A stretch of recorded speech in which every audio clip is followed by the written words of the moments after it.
Let's talk about the inspector.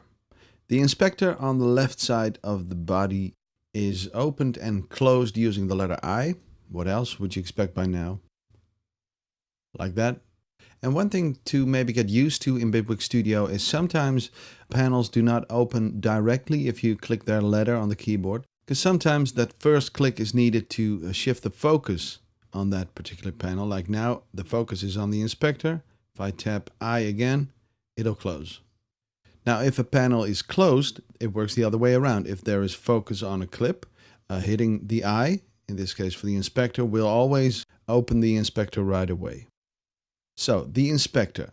The inspector panel shows us a lot of information about the object that we have currently selected, be it a track or a clip.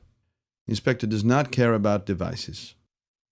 So it's tracks or clips or more than one clip. If I go to the top of the inspector, it says I have now 3 clips selected. Works for tracks too. If I select 2 tracks, this is shown in the inspector. It does not show a lot of parameters if you select multiple objects, because usually these parameters all differ across every track and clip, right? Let's go ahead and look at the track inspector first. At the top, we get an option to name and color the track. It's on auto now, meaning that the track will be named after the instrument that we put on there. So if I choose this FM4 synth from the browser and drop it into the arrange so that a new track is created, this track will be named FM4. Right? So that is auto name. I can, however, of course, change the name of the track right here, like FM synth. I could also do it from the contextual menu, the right-click menu, whatever suits your workflow. And the next thing, the coloring, I can also do in 2 places, in the contextual menu or in the inspector. Coloring works as follows. If I choose to select a yellow color for the track now, this will also be the color of the clips that end up there. And it goes one step further. If I change the color now, the color of the clip goes with it. See? One thing, if you ask me, that is missing at the moment is the auto naming of the clips themselves. See, the tracks are named automatically, but the clips are not named.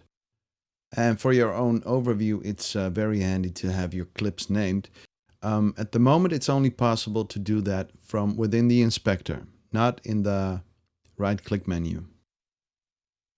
So what else is on there? The pitch band range for your track. You can set that right from here.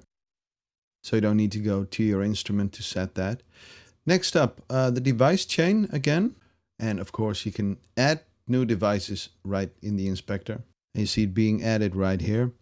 And again, the device chain is the same as everywhere else. If I close up the device panel, add an EQ, and if I double click it, I get right to that EQ.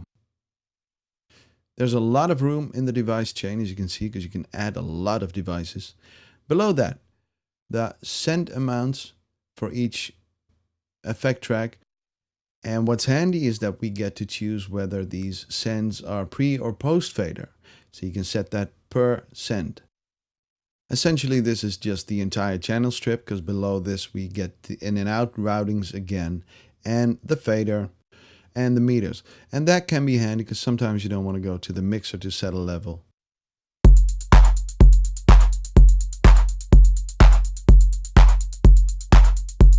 You just want to do it straight from your arrange. So that's the track inspector. The clip inspector gives us a little more info, and we're going to look at that right now.